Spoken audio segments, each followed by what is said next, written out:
Bonjour à tous les amis, bienvenue pour cette nouvelle vidéo. Aujourd'hui, je vais vous raconter un peu ce qu'un collègue a vécu. Vous savez, je vous en ai parlé la semaine dernière, qu'un collègue concurrent, ça, je m'entends bien avec un concurrent qui est sur la région d'Avignon, qui a une agence de location. Alors lui, il a vraiment aussi des supercars, hein, donc il a vraiment des voitures luxe. Hein. Et il lui est arrivé pas mal d'histoires et on en discutait comme ça et il me racontait un petit peu ce qui lui est arrivé. Lui, c'est pareil que moi. En fin de compte, tous les loueurs peuvent écrire des bouquins. Lui, il est là sur le marché depuis aussi pas mal d'années et il lui est arrivé quand même une dinguerie. Pas que ça, mais là, c'était vraiment une dinguerie. Et il me l'a raconté. Il est tombé sur YouTube et sur mes vidéos. Il savait même pas que je faisais des vidéos sur YouTube. Il me suit en tant que loueur concurrent, mais il n'avait pas vu que je faisais ça. Et c'est là qu'il m'a appelé. Et après, il est passé boire le café à l'agence. Il m'a dit, fou, moi j'en ai une tonne à raconter. Voilà, l'année dernière, en plus, voilà ce qui m'est arrivé avec cette voiture. Et là, il m'a raconté ça et je vous en ai parlé la semaine dernière sur une vidéo. Donc là, j'ai eu son accord. Donc je vais vous raconter un petit peu ce qu'il m'a dit, ce qui lui est arrivé l'année dernière, tout simplement. Donc écoute bien, tu verras, c'est un truc de dingue encore. C'est un métier de dingue. Alors ça nous arrive pas tous les jours, heureusement, mais quand ça nous arrive, ça nous marque à vie.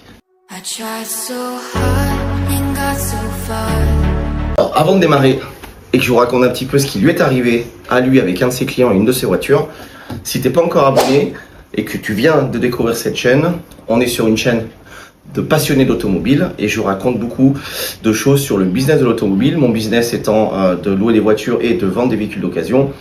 Je parle énormément de ces deux business sur mes vidéos, sur cette chaîne. Voilà. Et c'est surtout tous les mauvais côtés de ce métier-là. Les bons côtés, il y en a aussi. Mais ça, vous les connaissez un petit peu. Les mauvais côtés, on n'en parle pas souvent. On a des histoires un petit peu de dingue. Et on explique un petit peu ces histoires. Et aussi, on fait aussi des mini-formations, des astuces qu'on donne pour ceux qui veulent démarrer dans ce business, que ça soit dans la location de voitures de luxe ou citadine, et pour ceux qui veulent démarrer dans l'achat-revente de voitures d'occasion, que ça soit du petit prix ou du prix un peu plus gros, tout simplement. Voilà. Alors, si t'es pas encore abonné, abonne-toi vite à cette chaîne. Tu enclenches la petite cloche, comme ça tu sauras chaque fois que je sors une vidéo, tu seras l'un des premiers à pouvoir la visionner et en apprendre. Donc n'oublie pas d'activer cette petite cloche et de mettre un like à la fin de la vidéo si elle t'a plu et de la partager aussi à des amis qui sont fans de l'automobile. Voilà. Alors avant de démarrer aussi, pour ceux qui veulent démarrer ce business, en plus de leur CDI, donc il y en a plein hein, en ce moment qui démarrent avec moi, qui ont déjà un CDI, qui ont envie de changer, qui en ont marre d'avoir leur patron ou simplement arrondir leur fin de mois parce qu'avec leur salaire ils s'en sortent pas, le coût de la vie augmente et ils sont passionnés d'automobile et ils veulent éventuellement faire quelque chose un peu dans l'automobile pour gagner un peu de sous. Et tu peux démarrer à temps partiel cette activité ou l'un ou l'autre, ou l'achat-revente de voitures d'occasion ou la location de voitures. Alors je te conseille si tu démarres à temps partiel plutôt de démarrer sur l'achat-revente de voitures d'occasion, c'est moins risqué, c'est plus facile à faire et tu peux démarrer en tant que particulier. Tu as le droit à un certain quota sur l'année de carte grise, donc tu peux démarrer comme ça et faire 1000 € de bénéfices par véhicule. Sur un an, c'est largement faisable. Voilà, ça met un peu de beurre dans les épinards, comme on peut dire. Et la location de voiture, ça, je pense qu'il faut plus le démarrer comme une activité à temps plein, puisque c'est un vrai métier. Bah, l'autre, c'est un vrai métier aussi, mais là, ça demande un peu plus de capitaux. Un peu plus de financement puisque les voitures sont beaucoup plus chères, soit tu passes par un fournisseur, soit tu en achètes, plus les assurances, le local qui est obligatoire là avec une vidéosurveillance, etc. Sinon l'assurance tu vas pas t'assurer tout simplement. Donc à temps partiel c'est un peu plus compliqué. Voilà, moi je vous conseille plutôt de démarrer ça à temps plein. Si vous êtes au chômage, vous pouvez continuer à percevoir vos droits au chômage quand vous démarrez une activité. Il faut simplement déclarer comme quoi vous ne reversez pas de revenus. Et la première année d'activité quand vous êtes entrepreneur, c'est ce qui va se passer. Le temps de monter vos trésoreries, de faire vos clients, d'apprendre le métier. C'est rare qu'un entrepreneur se paye la première année. Donc si vous avez le droit au chômage, profitez-en. Tous les mois, vous avez votre chômage qui tombe et en même temps, vous faites votre activité, vous engrangez de la trésorerie. Voilà, et de l'expérience. Et après la deuxième année, selon le bilan de votre première année, vous pourrez vous reverser un salaire. Et si vous arrivez en fin de droit chômage, tout est bien calé. Voilà. J'ai mis en place pour ceux qui souhaitent, alors tu peux te former un petit peu via mes vidéos, c'est sûr, mais si tu es un peu frileux pour te lancer et démarrer, j'ai mis en place 2 e-books pour le prix d'un seul. C'est 47 € les 2 e-books. Tu reçois les deux, quoi qu'il arrive. Où il y a un e-book qui t'explique tout ce qui est bon à savoir sur l'achat-revente de véhicules d'occasion pour celui qui veut démarrer. Toutes les bases dans la direction dans laquelle tu veux aller. Tout ce qui est juridique, tout ce qui est administratif. tout ce qui est marketing, tous les problèmes liés à ce métier, voilà, et toutes les bonnes pratiques pour démarrer, tout simplement. Où vendre, où acheter, comment vendre, comment acheter, les documents qu'il faut, les assurances qu'il faut, comment faire sa publicité, comment faire devenir un prospect un client, etc., etc. Tout est noté dedans. Pareil pour le e-book, comment ouvrir son agence de location de voiture. Là, c'est pareil, il est un peu plus complet dans le sens où il y a un peu plus de choses à savoir quand on veut ouvrir une agence de loc que quand on veut simplement vendre des voitures. Donc il est un peu plus complet, mais pour le même prix tu reçois les deux. Voilà, et c'est pareil, tu as toutes les bases dedans, tu as des contacts. Alors tu n'as pas les contacts de fournisseurs, donc on soit bien d'accord, ça je les donne juste pendant l'accompagnement. Ça c'est encore autre chose, mais sur l'e-book il n'y a pas les contacts de fournisseurs forcément. Sinon le fournisseur il va péter un câble, il pourra pas fournir tout le monde et il veut travailler qu'avec des gens qui ont déjà montré qui ont le potentiel pour pouvoir y arriver, qui sont responsables, qui savent gérer une trésorerie. À ce moment-là, ils pourront travailler avec toi. Mais ça se donne pas dans un e-book. Par contre, les autres contacts, les assureurs, les comptables, enfin tout ce qu'il faut pour pouvoir démarrer une société en bonne et due forme, y est noté dedans. Voilà, donc 2 e-books au prix d'un seul, 47 €. Si tu es intéressé, dans la description de cette vidéo, tu cliques et tu suis et tu les commandes et tu les reçois instantanément. Tu as aussi mes coordonnées. Si tu as des questions, tout ça, tu peux m'envoyer un WhatsApp. J'y répondrai sans aucun problème si tu as besoin d'aide. Voilà, alors on va démarrer cette petite vidéo tout de suite. Tu vas voir, c'est un régal. Enfin, pour moi, c'était un régal à l'écouter. Mais bon, j'étais pas surpris dans le sens où moi, j'en vis aussi saison après saison. Alors, c'est pas tous les jours, attention, qu'on soit bien d'accord. On met des vidéos dans ce sens-là et vous avez l'impression qu'on a des mauvaises choses sans arrêt. Mais non, forcément, moi, ça fait des années que je fais ce métier. Donc, j'ai tellement d'histoires à raconter que je peux vous mettre 2-3 vidéos par jour tous les jours. Et vous avez l'impression que ce métier, c'est une catastrophe. Alors que c'est pas le cas, mais forcément, toutes les années, on a quelques problèmes comme dans tous les métiers. Là, dans l'occurrence, c'est les problèmes liés à la location de voitures de luxe, tout simplement. Voilà, on attire aussi des clients qui ne sont pas forcément de bons clients et ça découle de certains problèmes. Comme dans tous les métiers d'ailleurs, voilà. Mais là, je mets l'accent un peu plus parce que vous aimez bien qu'on vous raconte des anecdotes. Nous, on les a vécues au début, on n'était pas forcément d'humeur à rigoler et de raconter. Après, avec le temps, ça se tasse, c'est plus facile et on se dit oui, bon, c'était une galère, mais c'est de l'expérience, ça sert d'expérience. On a perdu un peu d'argent sur ce coup-là, mais non, on saura que la prochaine fois, quand il y a ce sort de client ou qu'il y a ce litige-là, on sait comment faire. Voilà. C'est ce qui est bien. Alors sur ce collègue, donc c'est pas moi, c'est pas arrivé dans mon agence, c'est un de mes concurrents qui est là aussi depuis un certain temps, mais qui est sur la région d'Avignon. Et lui, par contre, contrairement à moi, il loue aussi des supercars. Il a de la Lamborghini, de la Ferrari, il a de l'Aston Martin aussi, il a le SUV là, le DBX. Donc voilà, il a des grosses voitures. Il travaille à deux, ils sont trois même, je crois. Enfin, deux sur le troisième, je suis pas certain, mais ils sont 2 sur, donc c'est une SAS et ils sont sur le terrain depuis à peu près le même temps que moi. Donc ils ont aussi une très bonne expérience du terrain et des clients. Alors c'est une boîte qui tourne très bien et ils ont aussi des galères, comme moi, comme tout le monde. Et ces galères, il a commencé à me les raconter parce qu'au final, bon, de temps en temps, il m'en raconte, mais il est tombé par hasard sur ma chaîne YouTube et il m'a dit, tiens, moi, il m'est arrivé ça dernièrement. L'année dernière, il m'est arrivé ça. Et l'année dernière, lui est arrivé un truc de fou. Excusez-moi, le téléphone il sonne en même temps. Un truc de fou. Ça, c'est l'été, j'avais arrivé. Et c'était l'été dernier, donc l'été 2024. Alors, ce qui s'est passé, c'est qu'il louait ses supercars. Il les loue bien l'été, forcément. L'hiver, il est toujours ouvert, lui, mais les supercars, il les rend et il garde beaucoup de SUV et de la petite citadine. Et l'été, là, il rentre vraiment tout ce qui est sportif. Et là, il avait loué, il a une Lamborghini Huracan Evo, jaune, elle est magnifique. Et il la loue régulièrement, pour des mariages aussi. Et bon, moi je suis pas fan, lui ça a l'air de bien se passer, donc il le fait, des mariages et autres. Et là, sur ce véhicule-là, c'est très bien loué. Et au mois d'août, à un moment donné, donc une fin de location, le véhicule revient, il la prépare. C'était le lundi, parce que le mercredi, c'est lui qui m'a dit qu'elle repartait en location. Et le lundi, donc la personne lui ramène le véhicule le lundi matin, lui il la prépare. Le mardi, il retourne à l'agence, comme tous les jours. Le véhicule n'a pas bougé, normalement il est là-bas. Et là, il ouvre son agence et il n'y a plus de Lamborghini. Il n'y a plus de Lamborghini dans le garage. Alors, il n'a pas de vidéosurveillance dans son garage. C'est ce que je lui ai dit, mais comment tu fais que les assurances, normalement c'est obligatoire? Il me dit oui. Tu dis oui, mais ils ne viennent pas vérifier. Et ça c'est vrai. C'est un gros problème avec les assureurs. Ils vous demandent tout un tas de choses. Ils viennent jamais vérifier. Donc, c'est très facile de dire oui, j'ai ça, tu coches les cases.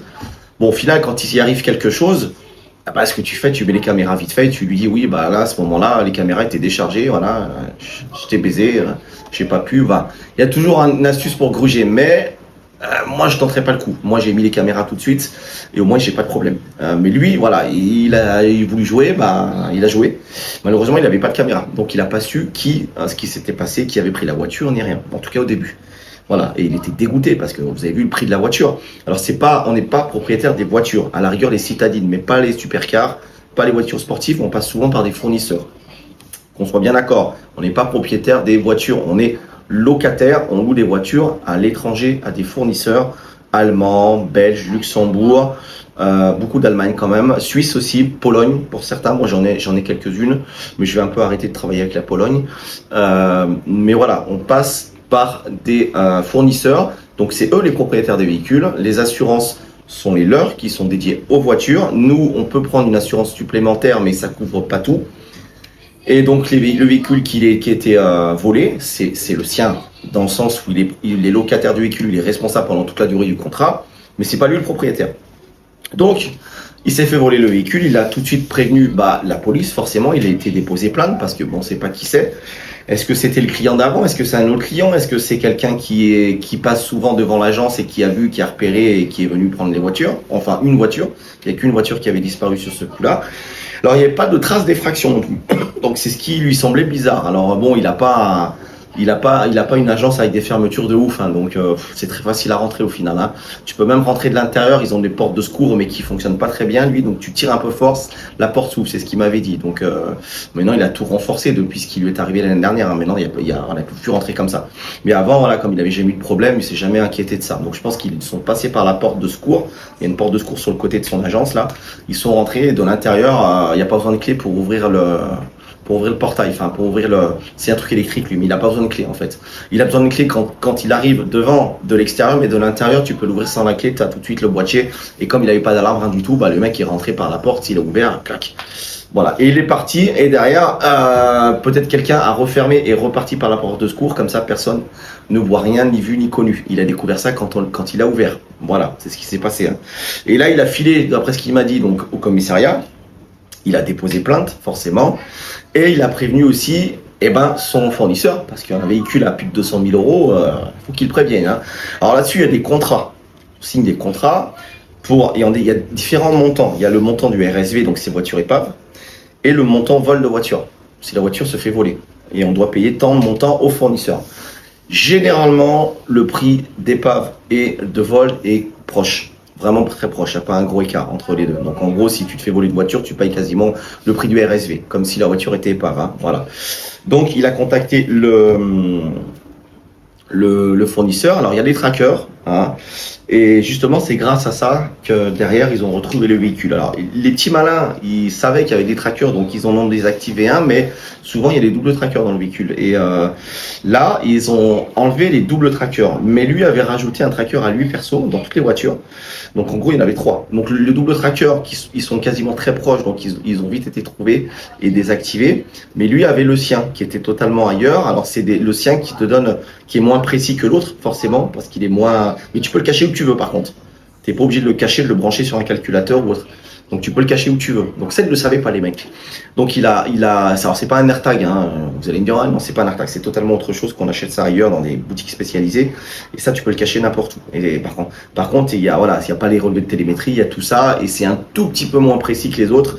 Ça te donne une adresse, mais pas au numéro près, quoi. Après, faut que tu regardes un petit peu dans la rue, un peu où ça peut être, tu vois. C'est moins précis. C'est de l'approximatif, mais tu as quand même une indication. Et donc les double tracker, donc le fournisseur lui a dit, sont désactivés, donc c'est mort. Le dernier point GPS c'était chez toi, donc après j'ai plus. Donc je pensais d'ailleurs qu'elle était toujours chez toi la voiture, parce que le dernier point GPS est ici. Voilà. Donc derrière, avec son tracker à lui, il a fourni tous les éléments à la police aussi. Et là, avec ça, ils ont pu remonter. Alors, c'est pas lui qui allait directement.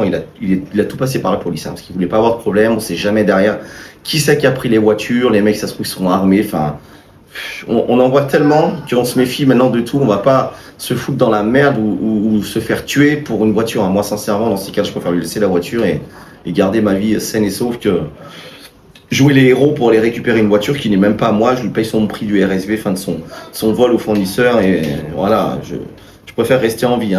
Je tiens à ma vie. Donc lui, c'était pareil. Il est dans le même état d'esprit que moi. Donc il a tout passé par la police. Et ça, c'est la police qui était donc du coup à l'adresse indiquée que son tracker lui indiquait. Et donc ça lui emmenait dans une cité, tout simplement dans une cité. Et ça lui emmenait dans une cité, mais comme le point n'était pas précis, fallait regarder un petit peu dans toute la cité. Alors voilà, déjà quand on est dans la police et qu'on arrive dans une cité, c'est pas simple. Enfin en tout cas, moi je suis pas dans la police ni rien, donc mais je vois à la télé que c'est pas simple. Donc ils y sont quand même allés. Souvent ils y vont la nuit ou tôt le matin pour essayer de voir un petit peu ce qui se passe, ils y vont pas en voiture banalisée. Alors là, il sait pas s'ils sont allés la nuit, le matin, le machin. En tout cas, ils y sont allés. Au bout de quelques jours, il a eu le retour. Et le retour, alors là, justement, ça lui a mis un coup au moral dans le sens où il pensait bien filtrer les clients. Et au final, quand ils ont retrouvé le véhicule, donc il était sur un parking de cité, en plein milieu d'une cité, sur le parking, il était là-bas. La voiture était là-bas. Et quand lui, du coup, parce que du coup, eux, ils ont fait venir, ils sont pas venus tout de suite récupérer les voitures. C'est ce qu'il m'a dit. Ils ont d'abord fliqué, voir si quelqu'un venait récupérer le véhicule pour essayer de le choper. Forcément, faut choper le mec. Et au bout d'une semaine, personne n'avait touché la voiture. Donc personne n'avait touché la voiture. Donc le problème qui s'est posé, c'est que pour prendre la main dans le sac, c'était compliqué. Et ils pouvaient pas mettre des mecs toute l'année là-haut en attendant que la voiture parte. Et du coup, ils lui ont demandé s'il y avait peut-être dans son fichier client des clients qui habitaient dans le coin. Alors du coup, ça lui même pas venu à l'idée au final, parce qu'il pensait pas que c'était un de ses clients. Et là, du coup, il était voir sur le fichier et il a tapé l'adresse où il y avait le véhicule et les adresses aux alentours parce que c'est une cité. Et là, il est ressorti un seul client. Et là, ce client-là, forcément, la police a pris les coordonnées, etc. et est allé l'appeler. Déjà, ils l'ont appelé pour le convoquer au commissariat de police. Et il ne s'est jamais présenté. Et ensuite, ils ont fait une descente soi-disant là-bas pour aller le voir. Et là, ils l'ont chopé. C'était pas réellement chez lui, c'était chez ses parents. Mais bon, il était domicilié chez ses parents. Et lui, il n'était pas là. Il était parti au Maroc. Quelques jours au Maroc en vacances, c'est ce que ses parents avaient dit. Donc, les flics ont fait récupérer le véhicule par dépanneuse. Ils l'ont ramené à la fourrière. Il n'a pas pu pour l'instant prendre le véhicule parce qu'il a été saisi au final. Derrière, il y avait une enquête, donc il ne pouvait pas l'utiliser tout de suite. Donc obligé de laisser la voiture en fourrière et sous saisie. Donc tant que l'affaire n'est pas finie, ou en tout cas tant qu'ils ont toujours besoin du véhicule, parce qu'ils ont fait, je pense, des relevés d'empreintes, etc. pour être sûr, pour avoir vraiment des arguments et toutes les billes. Aujourd'hui, ça se passe comme ça. Et ce client, du coup, après, quand il est revenu du Maroc, ses parents l'ont prévenu forcément. Donc quand il est revenu du Maroc, il était attendu par la police. Il était embarqué et mis en garde à vue. Et il a avoué bien sûr que c'était lui qui avait pris le véhicule. C'était soi-disant des grands qui lui ont dit qu'il fallait qu'il récupère la voiture, machin, tout ça. Enfin, c'est jamais de leur faute, c'est toujours la faute de Pierre-Paul Jacques. Et mon collègue, donc, qui a loué ce véhicule à ce client, était dégoûté. Alors c'est un client qu'il avait loué il y a à peu près un mois. Donc le mec après a dû étudier le truc, comment faire pour aller prendre le véhicule, etc., etc. Et il m'a dit, ce client avait l'air d'être très bien. Enfin, j'ai pas eu de problème avec lui. Il m'a loué 2 fois. Des voitures, il m'a loué cette fameuse Lambo, c'était la dernière, et il m'avait loué une RS6 aussi quelques mois auparavant pour un mariage, donc ça s'était bien passé, il n'avait pas eu de souci avec lui. Et au final, c'est ce mec-là qui est venu lui voler une voiture dans son hangar. Voilà. Et alors, concernant le fournisseur et le RSV, vous allez me dire, mais qu'est-ce qui s'est passé? Alors lui, il a payé le RSV, enfin le vol au fournisseur, qui était d'un bon montant. Bon, ça va, lui, il gère bien sa trésorerie. Il met toujours un montant de côté au cas où que ça puisse lui payer ces problèmes-là. Donc, il est très prévoyant de ce côté-là.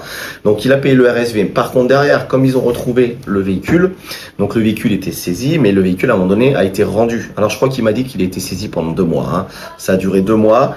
Et après, au bout de 2 mois, ils lui ont dit que c'est bon, ils pouvaient venir récupérer le véhicule, que tout était fini. Enfin, au niveau du véhicule, ils en avaient plus besoin. Ils avaient fait tout ce qu'ils avaient à faire et qu'ils pouvaient récupérer son véhicule. Donc là, à partir de ce moment-là, il a récupéré son véhicule. Ce véhicule-là, il arrivait en plus en termes de contrat, donc ils l'ont renvoyé au fournisseur et le fournisseur lui a remboursé la partie vol Alors, il lui avait donné le choix, hein. C'est pour ça que les fournisseurs sont vraiment très bien. Celui-là est très bien. Il lui a donné le choix. Soit tu veux repartir sur d'autres véhicules. Dans ces cas-là, je garde tout et tu prends 2 ou 3 véhicules. Enfin, le montant que ça correspond que tu m'as donné. Soit, bah, dans ces cas-là, oui, tu me rends la voiture, je te rends le revenu, ce que tu m'as donné pour concernant le vol du véhicule, je te le rends, tout simplement. Donc là, lui, il a préféré récupérer l'oseille parce que bah ça lui a fait quand même un trou dans la trésor. Et comme il est arrivé en fin de saison, il voulait pas reprendre de supercar derrière. Après, il part sur du SUV. Donc, il a récupéré son argent derrière. Voilà. Et le véhicule, voilà, il a été saisi pendant 2 mois. Donc pendant 2 mois, en plus, il pouvait rien faire. Il avait de l'argent dehors parce qu'il avait donné l'argent au fournisseur. Lui, c'est pareil, les keufs, ils aiment pas trop les agences de loc, surtout les agences de location de voitures comme ça. Donc forcément, il était quand même contrôlé. Il a eu l'URSSAF qui est passé, il y a de temps en temps la police municipale qui venait voir un peu que tout se passait bien. Ils regardaient, ils ziotaient, tu vois. Donc voilà. Et du coup, ça l'a un petit peu perturbé aussi, puisque forcément, il travaillait dans un état d'esprit qui était compliqué. Il m'a dit que ça l'avait quand même touché, parce qu'il ne s'attendait pas qu'un client vienne lui voler un véhicule. Et que du coup, après, il a renforcé toute la sécurité de son local, c'est ce qui est bien. Il a mis tout sous alarme, sous vidéosurveillance. Il a même payé à un moment donné, pendant 1 mois, un vigile qui était là toute la nuit. Toutes les nuits, il était là. Donc ça lui a coûté quand même un bras. Mais voilà, au moins, il était rassuré. Après, bon, il a arrêté parce que ça coûte quand même très cher de mettre un vigile la nuit devant le local, 1 ou 2 vigiles ou avec un chien. Généralement, c'est un vigile avec un chien. Donc du coup, il l'a arrêté. Mais voilà, encore une histoire rocambolesque. Bon, c'est à peu près bien fini puisqu'il a récupéré son argent. Ils ont retrouvé la voiture. Et le client, lui, bah après, je sais pas ce qu'il en est. Hein. Il m'a pas raconté la suite avec son client. Donc, je pense que son client a sûrement été condamné pour tentative de vol avec effraction aussi, puisqu'il est rentré quand même par la porte de secours. Et après, d'après ses dires, c'est ce qui s'est vraiment passé. Et je crois que l'affaire n'est pas encore totalement finie. Vous savez, quand ça passe au tribunal, c'est très long en France. Et ça s'est passé l'année dernière, l'été dernier. Je crois qu'il m'a dit, bon, tout est fini sauf le jugement, parce que du coup, le mec a été jugé et doit payer. Et ça, c'est pas encore statué, parce il va lui payer forcément des dommages et intérêts. Hein. C'est ce qu'il a réclamé, parce que lui, entre-temps, il a dû sortir l'argent, même s'il l'a récupéré. Pendant 2 mois, il avait un gros trou. Et s'il n'avait pas l'argent, il aurait pu fermer sa boîte. Donc forcément, ça découle des dommages et intérêts là-dessus. Donc il lui a demandé des dommages et intérêts. Alors il m'a pas donné les montants, hein, ça doit pas être des montants extraordinaires, mais c'est quand même un montant important pour ce jeune homme, puisque quand on est une boîte, ça fait peut-être pas un gros montant, mais quand on est un particulier, 10 000 euros, 20 000 euros, ça fait tout de suite un gros montant. Donc bon, après je sais pas comment ça s'est fini, mais bon voilà, ça s'est fini pour lui quand même d'une bonne manière, heureusement. Donc voilà, il peut y avoir des vols. On m'a posé cette question-là. Alors moi j'en ai jamais eu pour l'instant, je touche du bois. Ça c'est en bois. J'en ai jamais eu et j'espère ne jamais en avoir. J'ai eu des voitures HS, ça arrivera à tout le monde dans la location, un jour ou l'autre. Ton baptême, ça sera ton premier véhicule RSV, HS, épave. Ça arrivera tout tard. Des véhicules volés, ça arrive quand même moins souvent, beaucoup moins souvent. Moi, ça fait longtemps que je fais ce métier et j'en ai jamais eu. Donc voilà, ça c'est... Après moi je veux pas dire que je suis à l'abri, mais voilà, j'ai ces vidéos surveillées, j'ai l'alarme à l'intérieur, il y a même une alarme, il y a même une caméra dans la rue parce que je suis à côté d'une base militaire, donc c'est assez bien surveillé, il n'y a pas trop de conneries, il y a la base militaire à côté, donc à un moment donné, les mecs ils vont pas faire chier, hein. Les militaires ils sont à côté, ils sortent direct. Hein. Donc j'ai jamais eu de vol, voilà, mais sachez que ça peut arriver. Donc si vous ouvrez une boîte dans la location, faites attention, prenez vraiment un local, faites attention que ça soit bien sécurisé. Après le filtre des clients, il faut continuer à bien filtrer les clients. Malgré tout, ça peut quand même arriver. Parce que là, il filtrait quand même bien les clients, d'après ce qu'il m'a dit. Mais voilà, ça peut arriver. Et c'est vrai que moi, c'est pareil, j'essaie de bien filtrer les clients, mais des fois, il y en a un qui fait des conneries. Et tu pensais que ce mec allait être bien, mais au final, c'est un con. Excusez-moi du terme, mais ouais, il a fait n'importe quoi. Il m'a peut-être pété une voiture parce qu'il a fait le con en voiture. Après, ça arrive que les clients me ramènent la voiture, elle est morte, mais c'est pas forcément de leur faute. Peut-être que quelqu'un lui a coupé la route ou lui est rentré dedans. Il était là au mauvais moment. Et lui, le pauvre, il a rien fait. Donc ça, malheureusement, ça peut arriver aussi. Voilà. Voilà, sur ce, je vous ai raconté cette petite anecdote avec son aval. Hein. Je vais faire une vidéo avec lui au mois de septembre, justement. Je lui ai demandé, il m'a dit qu'il acceptait volontiers de venir raconter quelques petites anecdotes qui lui est arrivées depuis aussi qu'il a démarré. Il a des petits bonbons à raconter qui sont vraiment sympathiques. Et comme ça, je vais lui dire aussi qu'il me fasse une vidéo avec toutes ses voitures. Comme ça, vous verrez tout le stock de voitures qu'il a. Vous allez voir, il y a vraiment des très très belles voitures. Hein. Même moi, j'ai pas ce stock-là. Hein. Après, lui, il a plus de trésor, il fait pas d'achat-revente, il fait que ça. Et bon, ils sont deux, ils ont peut-être plus de trésor, je sais pas comment ils font, mais en tout cas, moi, voilà, pour l'instant, j'ai pas envie de louer des Ferrari, des Lamborghini, ça coûte énormément cher, et quand on voit ce qui peut arriver derrière, il faut vraiment avoir au moins 100 000 euros de trésor d'avance, on va dire, pour ces voitures-là, sinon c'est compliqué, hein. Alors, si tu as bien aimé cette vidéo, tu mets un pouce en l'air, n'hésite pas à la partager, à mettre la petite cloche et à t'abonner pour voir les autres vidéos. Je ferai peut-être un live la semaine prochaine, pas cette semaine, parce que fin de semaine, je pars à Monaco. Je vous prépare une belle vidéo sur Monaco avec des pépites, des voitures de fou avec des configs exceptionnels. Je vous prépare ça fin de semaine, je serai sur Monaco. Pour ceux qui sont sur Monaco et qui veulent me voir, je serai là-bas fin de semaine sur Monaco, toute une journée. Voilà, sur ce, je vous souhaite de passer une agréable fin de soirée et je vous dis à bientôt.